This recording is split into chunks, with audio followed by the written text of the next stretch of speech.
How do you define true power these days? True power. The obvious answer is to be you. Yeah. The journey is to how to get there. And of course, we are already ourselves.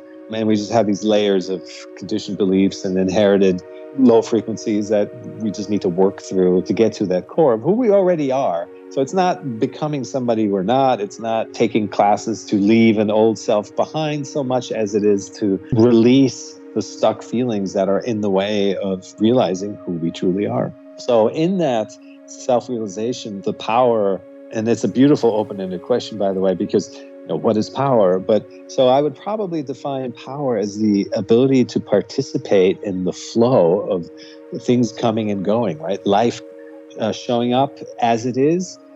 We don't judge it. We don't cling to the things we like and resist the things we don't like, but rather we experience it. And then we experience the next moment and the next. And so that is a participation in the flow of life that ultimately then we realize we're co-creators, because things that come through us, they surface desire to participate in us and desire to participate in the situation in a way that is good for the situation.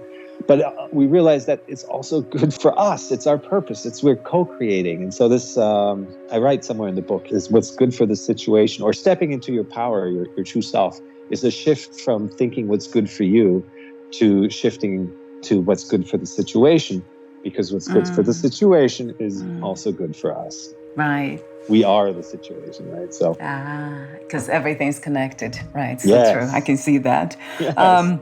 It seems like the most challenging practice is the non-judgmental practice, in the sense of not taking sides and kind of staying neutral and like flowing with the situation and finding that power, the power in that. How do we learn to do that? Like for me, it has been an amazing practice. But at the same time, it's something that I have in a way let go of, trying to think that I'm practicing to be me or to be in the moment, and instead of just being free enough to just flow with whatever is here. Even if I judge or don't judge, it's okay too. So there's something about almost like accepting everything, even the things that are unacceptable. Yes. What you're describing, I call experiencing.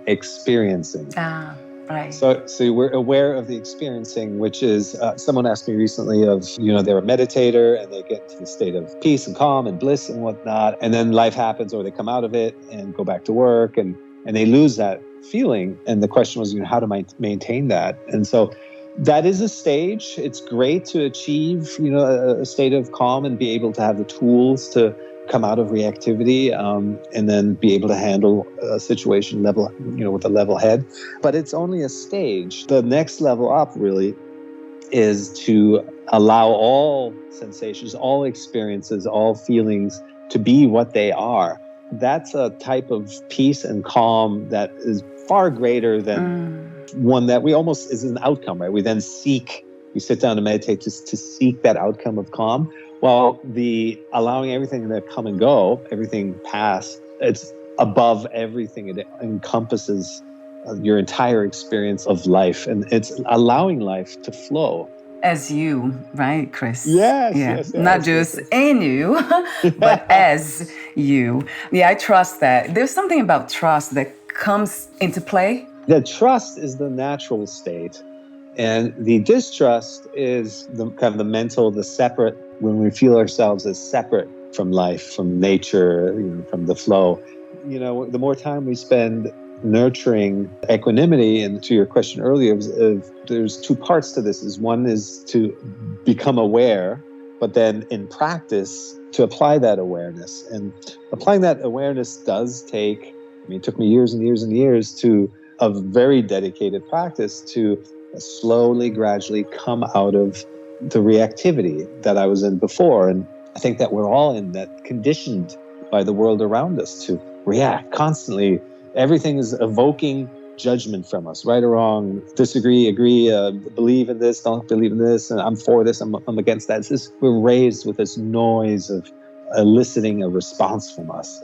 So to come out of that is going to take some work. Right. And that's probably the big hurdle for many people. But it's absolutely possible. It can be done. And once you kind of figure something out that works for you, it's good to stick with it, not to keep jumping around between things. There, consistency is a necessary component of it, at least for a while. And then you reap when you feel yourself being non-reactive, being allowing to a situation that you used to react to. You feel that trust that you're speaking about, the conviction that this is the right way to go. This is you that's coming out. This noise is subsiding, and it's actually a deeper truth that is taking hold. And so it then reinforces itself, and it's hard to ever go back once you've kind of have that awareness. And then once you've integrated that awareness, new challenges will always come up and new blind spots Right, yeah. will surface all the time. Sometimes you think you're, in a good spot, and then this massive blind spot shows up. Right. And so it's not about, So true. it's not about thinking you have to get somewhere or something, but just keep doing it, keep staying present, keep working on yourself, and then you will become who you are meant to be.